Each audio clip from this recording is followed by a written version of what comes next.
Bon matin tout le monde, bienvenue dans On Jase de chasse de pêche de plein air avec moi, Steph Monette. J'espère que vous allez bien ce matin.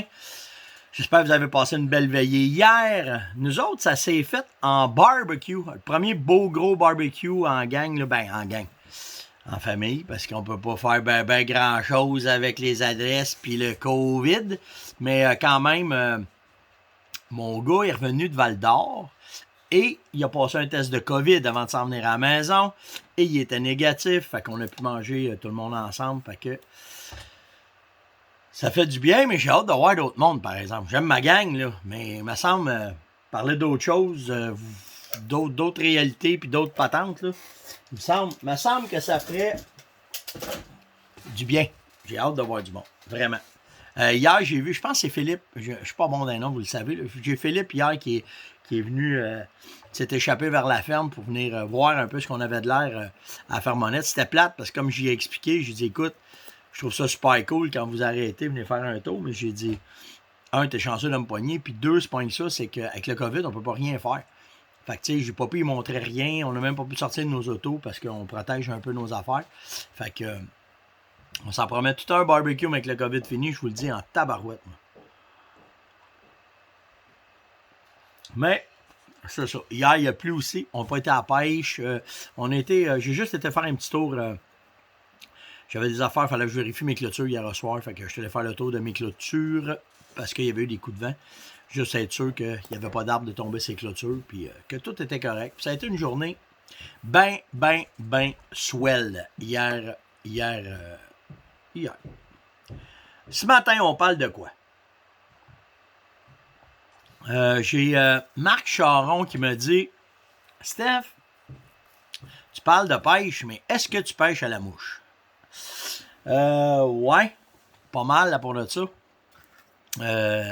Mes débuts de pêche, tu sais, quand j'ai commencé à être adolescent, ceux qui ne le savent pas, là, mon père avait une pourvoirie à Yes. Il faut que je vous compte de quoi avant de vous parler de ça. Je me ferme les yeux. Là. Hier, dans le barbecue, là, ça a fait Wouf! Parce que on a fait du charbon de bois. Puis j'ai amené ça bien rouge parce que on a mangé un tomahawk. Puis quand j'ai fait le tomahawk, ça braise. Puis j'ai pas pensé pendant que je le faisais. Quand c'est venu. Ouais, à matin, madame. Elle essaie de poser comme un mulot dans mon bureau, mais ça n'a pas marqué le mulot, madame. Fait que, bougez pas, parce que c'est sûr que je vais vous continuer de parler de pêche à la mouche, mais pour continuer l'affaire du barbecue, je l'ai fait chauffer bien comme il faut, j'ai fait venir ça rouge, je l'ai juste ralenti avec le couvert du barbecue. Mais hier, quand je l'ai ouvert, j'ai pas pensé quand il a pris son air, puis tu sais, quand tu ouvres ton barbecue, t'es à l'envers, ça a fait qu'un backdraft, puis quand ça, ouf, les cils m'ont toutes flambé. Les sourcils m'ont toutes flambé, ils sont beaux, ils sont tous bien twistés, puis le pinch, c'est venu tout twister. Fait que, à matin, je me ferme les yeux, puis ça colle, parce que ça vient tout pogner ensemble. Fait que, faites attention. Faites attention. Des fois, une niaiserie, hein, un accident, c'est vite arrivé. Puis quand j'ai vu à backdraft monter là, bonne journée, attention à toi sur la route. Fait que, c'est cela. Fait que, pour continuer ma pêche à mouche, j'ai commencé là-dedans. Mon père, ma mère avaient une pourvoirie à l'île Anticosti, puis naturellement, c'était la pêche au saumon. Puis en sortant de l'île, j'ai pris des cours de pêche à la mouche, j'ai monté mes cannes à mouche. Je vais vous montrer ça. On va commencer tout de suite avec ça. Fait que quand tu commences dans la pêche à la mouche, ça n'a plus de fin. Ça l'invite. C'est pas le bon que j'ai pris. Ah, tabarouette, j'ai-tu fait ça, moi, là? C'est mon genre, ça. C'est vraiment mon genre, ça. Ben oui, je suis pas prêt à la bonne canne le matin. Bon, donnez-moi une seconde, m'aller la chercher. Faut que je monte ça. Bougez pas. Bon, c'est ça que je voulais vous montrer. Fait que quand j'ai commencé, puis quand je suis sorti de l'île, ben dans l'hiver, j'ai été suivre des cours. Des cours de mouches, comment monter mes mouches, comment monter des cannes aussi. Puis une des. Les autres, je les ai pas gardées, mais celle-là, je l'ai gardée parce que c'est mon. J'ai bien des souvenirs avec ça. C'est cette petite canne à mouche-là. C'est une petite 6 pieds que j'ai montée pour la truite. Mais à l'époque, on parlait d'essayer de battre un record du monde de pêche à la mouche pour le saumon. C'était de prendre un saumon de l'Atlantique avec un monofilament, un leader de 2 livres test. Fait que je m'étais monté cette canne-là pour essayer de jouer là-dedans puis m'amuser. Puis j'ai poigné du saumon. Le plus gros saumon, j'ai poigné ça, c'est 9 livres. Appelez ça. Appelez-le au manche. Puis on a ça sur vidéo. Cette valeur, j'ai plus ça sur. C'est sur des vieilles pellicules là, de vidéos VHS. Mais pendant que je le pogne, mon moulinet débarque. Si je le fais en strippant. Un astique de belle histoire de pêche tout croche. Là. Mais tout ça pour vous dire que ça a été. Puis après ça, quand j'ai continué à pêcher à la mouche, ben j'ai eu plein de cannes. Là. J'ai des cannes pour le saumon. Mais après ça, j'ai resté tout le temps dans des petites cannes. Ça, c'en a un autre. Ça, c'est une Scott, je pense. Ouais, ça, c'est une Scott. Ça, c'est une 8 pieds. Juste un petit peu plus rigide pour la truite. Celle-là, je m'en sers, mettons, pour le doré ou pour la chigan en rivière. Je l'aime beaucoup. Puis, après ça, naturellement, Youscalé, c'est-tu elle? Non, je pense que c'est elle. Non, c'est pas elle. Ça, c'est ma canne à saumon. Je sais pas une seconde. Elle doit être ça. Ah non, je l'ai laissé là-bas. Et là, je passerai pas mon temps. J'en ai une coupe, là. J'en ai une coupe de canne à mouche. Puis j'en ai un autre plus petit aussi pour la pêche à la truite. Fait que j'ai une coupe de canne que je m'amuse pas mal quand je vais pêcher à la truite. Puis dans les mouches, je le sais que la... Si j'oublie les noms. Moi, je suis un pêcheur de ça. Moi, j'aime beaucoup la Modeler Minnow. OK? C'est une mouche que j'aime beaucoup, beaucoup, beaucoup. En poil de chevreuil. Pourquoi je l'aime bien gros? C'est parce que quand tu pêches avec, tu peux mettre de la graisse dessus, tu peux mettre du gel déparlant. Ou je vais mettre n'importe quel gel, le gel de poisson, n'importe quoi. Fait qu'avec l'odeur dans cette mouche-là, c'est vraiment efficace. Puis pour la truite, là, c'est malade. C'est vraiment une bonne mouche. Elle a fait ses preuves. Là. C'est une mouche qui existe depuis des millénaires. Puis elle est vraiment, vraiment efficace. Après ça, ben naturellement, j'aime les mouches. J'adore pêcher à la sèche. Fait, puis ma mouche fétiche pour la sèche à la truite, c'est cette. Je sais pas si on le voit bien, ils vont me placer. Là. Ouais, comme ça, sa calotte, ça passe bien. Là. Une petite baie visible comme ça. OK, ça, c'est une grizzly. La noire, elle est très, très bonne. Là, matin, je n'ai pas tout trouvé mon stock parce que quand Marc me parlait de ça matin, j'ai fait « Oups, là, attends un peu, il faut que j'aille fouiller dans mes... » parce que je ne suis pas prêt à pêcher en mouche encore cette année. Il faut que je refasse mes mouches, là. Ah, la Wally Bugger. C'est celle-là. Je sais que les pêcheurs, maintenant, les pêcheurs à la truite, cette mouche-là, elle fait bien fureur, là, la fameuse... On va la mettre encore dans la calotte parce que c'est mieux, là. Ah, ça se place avec les autres, moi, comme ça. La fameuse Wally Bugger, là. Ça aussi, c'est une bonne... c'est une mouche qui est très, très, très populaire. Mais moi... Je suis plus vieux jeu. J'ai fait tellement des belles pêches avec soit la Modeler, la fameuse McKiffin, pour pogner de la moucheté. C'est des bonnes mouches. C'est sûr qu'après ça, si tu tombes dans les Coachman ou quand tu tombes dans les nymphes ou peu importe, là, les Adams, je regarde dans mon chose à mouche. Là. Fait que il y a beaucoup de mouches pour s'amuser de tous les goûts. Puis quand on fait de la grise, bien entendu. Hey, ça, c'est. Il faut que je parle de ce gars-là. Il était vrai. Ah, c'est bon, Steph. Les mouches SG. C'est Sylvain, je ne me trompe pas son nom. Excuse-moi, je ne sais pas ton nom. Hey, faites-vous en pas là, avec les noms. Apprenez pas ça personnel. Là. Moi, je suis. J'ai la misère à se faire le nom de ma blonde des fois. Fait ça vous donne une idée, là. Mais il fait des méchantes belles mouches. Il m'avait envoyé ça. Regardez ça, les belles mouches. Je suis passionné par ça. Vraiment, là, de tout ce qui est mouche, des styles nymphes un peu. J'aime vraiment ça. Les pires, là, c'est mes mouches à saumon. J'en ai un astique de load. J'aime ça toucher à ça. J'aime ça jouer dans le monde de la mouche. C'est vraiment, vraiment trippant. Pas assez de temps, parce qu'avec toutes les sortes de pêche puis toutes les activités qu'on peut faire, la pêche, elle est trop courte au Québec. Mais malheureusement, ouf, en tout cas, vraiment cool. Mais en tout cas, oui, je m'amuse en masse, Marc, pour la pêche à la mouche. Puis je fais mes mouches aussi, puis toute la patente. Là, fait que... Est-ce que j'ai des techniques spéciales? Ben oui, à cet incite, là, j'ai passé à 2 poils l'autre. Quand je suis allé avec Yann l'autre soir, là, on l'a fait au lancer léger, là, mais j'ai passé à 2 poils de revenir à la maison, chercher ma canne à mouche. Puis à cet incite, ce qui est bien efficace, là, tu te places à ta longueur que tu es capable de lancer pour aller direct au bord. Là, tu vas lancer ça à ça du bord de l'eau. Là, tu vas stripper bien vite avec une modeler, par exemple. Puis tous les truites sortir du bord, ils viennent prendre tout de suite du bord parce que la température de l'eau est plus chaude au bord. C'est la meilleure façon pour eux autres d'être en pleine action pour pouvoir se nourrir. Puis j'ai pogné de la grosse truite comme ça. Au début de même, au printemps, c'est vraiment, vraiment une belle technique. Puis pas des gros streamers, hein, ou pas des grosses mouches, là, comme la petite modeleur que je vous ai montré, là. Moi, j'aime ça quand elle cale, parce que souvent, la modeleur, elle va rester entre deux os. Fait qu'en mettant du gel déparlant dessus, elle vient pesante. Fait, mais tu sais, cette grosseur-là, là, c'est cool. Puis moi, je la trouve un peu trop fournie. Là.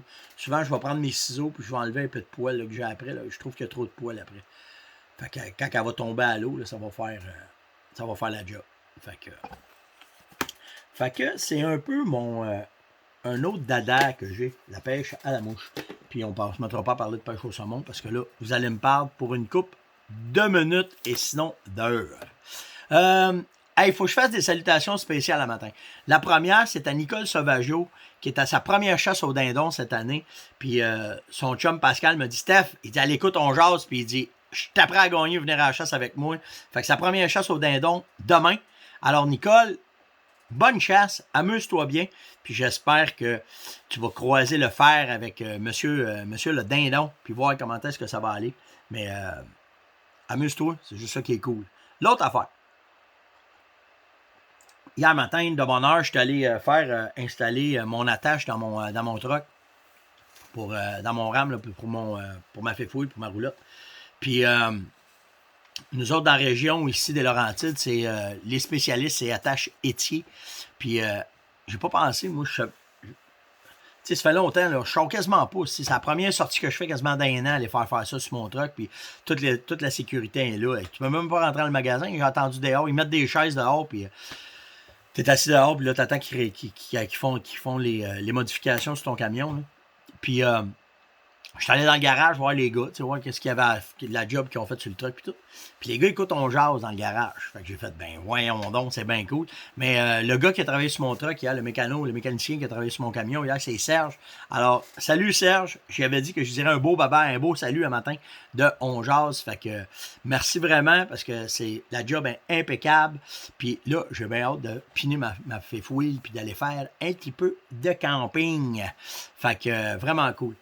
Je ne sais pas comment on peut aller loin, hein, je n'ai même pas vérifié ça encore, là, mais je vais vous le dire. Puis s'il y en a qui sont capables de s'échapper, je sais que mon père a réservé à la mi-mai sur la rive sud de Montréal, à Candiac. Je ne me souviens pas du nom du camping, mais on se promet d'aller là parce que c'est proche du Chantier-L'Acadie. Mais là, ça dépend encore je m'en ai dit un mauvais mot, ma mère va me laver la bouche avec du savon matin. Là. Mais ça dépend voyons. Du COVID, là, qu'est-ce qu'on va pouvoir faire. Mais on planifie d'aller tirer une coupe de coups au Chantier-L'Acadie. Là, fait que je vous en reparlerai s'il y en a qui s'échappent en même temps, qui veulent venir faire une coupe de ronde de pigeons. Là, on va être là, on va pouvoir jaser avec vous autres. Demain, l'ouverture du dindon à travers la province. Et aussi, à chaque ouverture, il y a de quoi qui se passe que probablement vous ne savez pas. Mais quand il y a une chasse qui rouvre, cette chasse-là, ça s'active automatiquement. C'est la chasse au jackalope. Alors, on est prêt. On s'est préparé, mon pian. On s'en va monter les tentes à matin. On va préparer nos affaires. Puis, s'il y a un jackalope, parce que ce qu'il faut que vous compreniez, c'est que le jackalope, avec le diaphragme, on peut faire un call bien spécial pour pouvoir l'attirer. Fait que je me promets de faire, tu sais, si c'est tranquille au dindon. Ça, c'est le dindon. Pour le jackalope, il faut le mettre en l'envers. Non, je ne l'ai pas bien eu. Non, c'est ce sens-là, je me trompe là. Mais, il faut juste...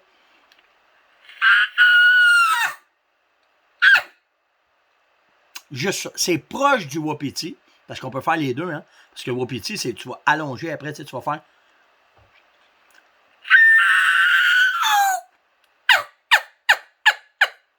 OK? Mais pour le jackalope, tu vas juste faire plus court. Un coup. Vous voyez pas, le dindon, c'est pas ça. Le dindon, lui, c'est.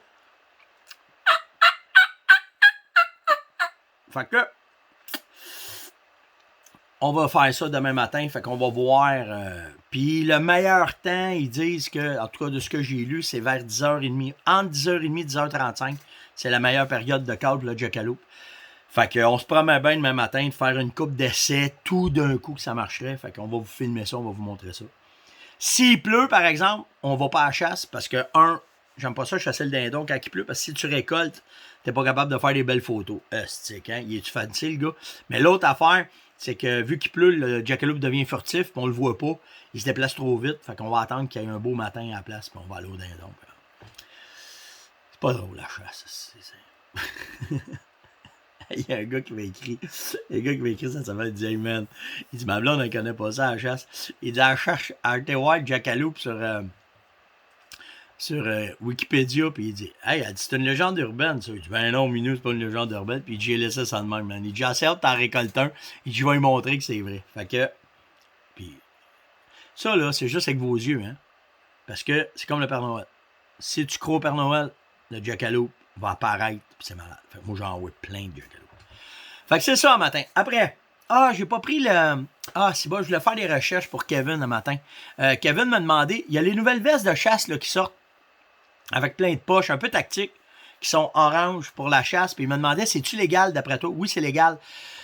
Peu importe ce que tu as sur ta veste, c'est la grandeur. Je me souviens pas combien de pouces carrés que ça prend là, pour un dossard, là, mais en autant qu'il est orange. Fait que tu sais, les nouvelles vestes tactiques, là, plein de... des poches aussi là, pour virer fou, là. Mais en autant que la veste, elle est orange, puis il n'y a rien qui la recouvre.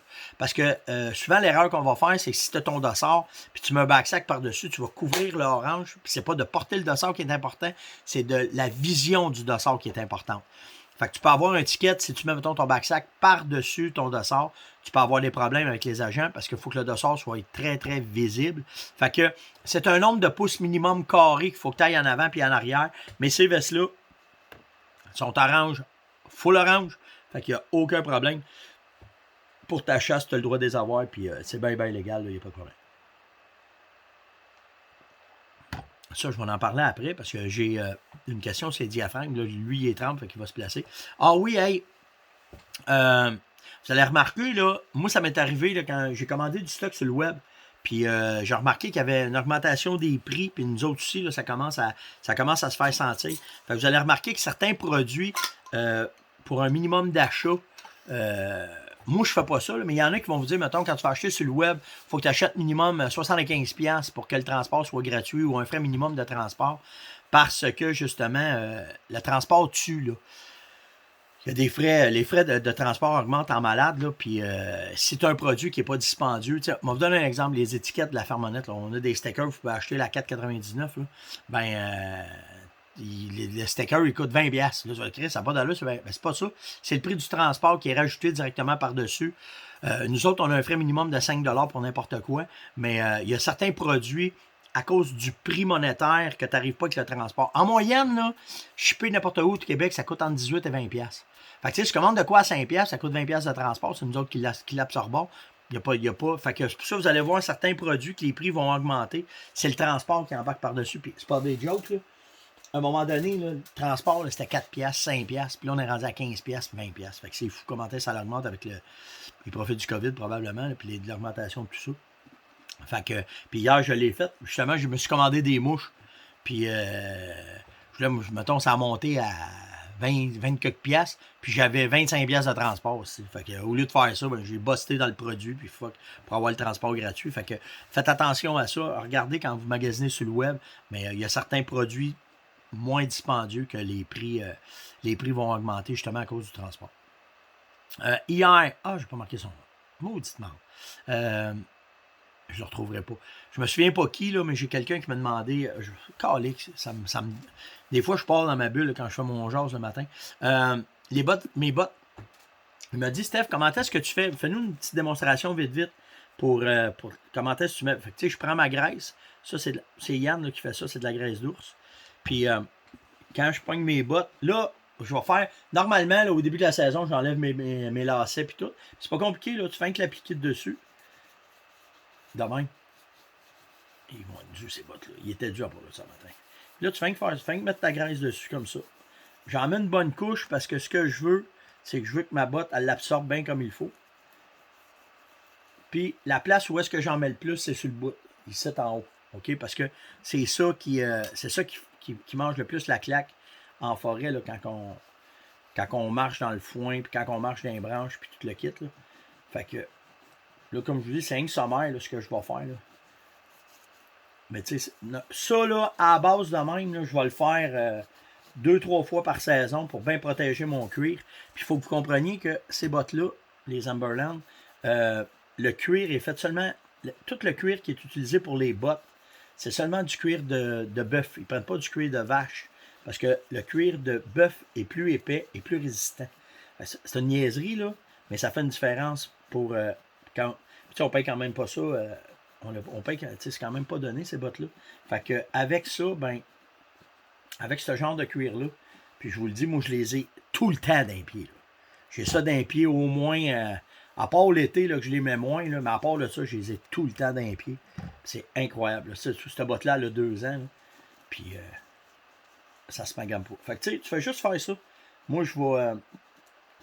là, comme je vous dis, quand tu fais ta première shot, tu enlèves tous tes lacets, puis tu t'assures, le cuir a déjà commencé à le boire. Là. Puis c'est tout. On va juste mettre ça ici, tu m'entends? C'est juste ça. Puis là, comme je vous dis, je laisse le... attendez, je n'étais pas dans la bonne caméra ici. Je m'organise juste pour que ce soit bien, regardez, le cuir va tout boire ça. C'est pas long, là, ça prend 15-20 minutes, puis le cuir a tout bu. Puis comme je vous l'ai dit, je m'organise pour en mettre pas mal ici, là, sur le bout. Pour être certain que ça marche bien. Puis, that's it. C'est pas plus compliqué que ça. Là, ma botte est traitée. Là, je suis capable après ça de partir. Puis traiter-les parce que c'est pas juste pour l'imperméabilité, parce que les bottes, ils ont une membrane dedans de Gore-Tex que ça passe pas, que l'eau passe pas, mais c'est surtout pour garder votre cuir humide, pour pas que le cuir craque. J'en ai déjà eu des bottes. Ça fait longtemps que j'utilise ce genre de bottes-là. Puis ce que tu veux pas, c'est que ton cuir... ah, tabarnak, je suis déjà à 21 minutes.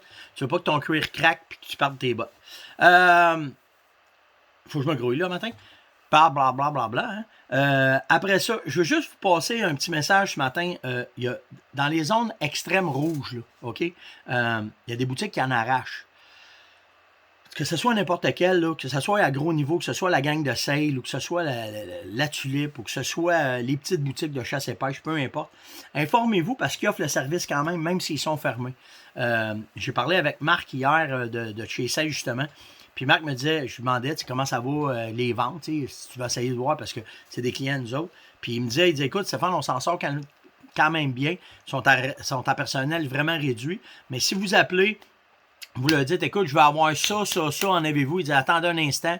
Ils s'en vont vérifier ce que vous voulez. S'ils l'ont, ils le prennent, ils font la facture, ils font vos affaires.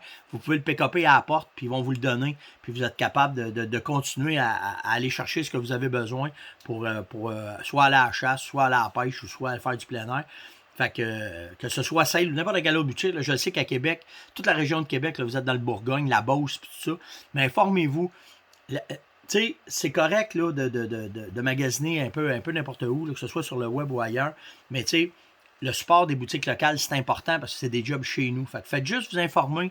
S'ils ne sont pas ouverts et qu'ils n'ont pas ce que vous voulez, parce que l'approvisionnement est difficile aussi, mais quand même, informez-vous un peu partout. Puis même à travers la province, s'il y a des boutiques qui ne sont pas ouvertes. Fait que là, je vous parle de Québec, là, mais il y a d'autres zones. Dans l'Outaouais, c'est la même affaire. Là.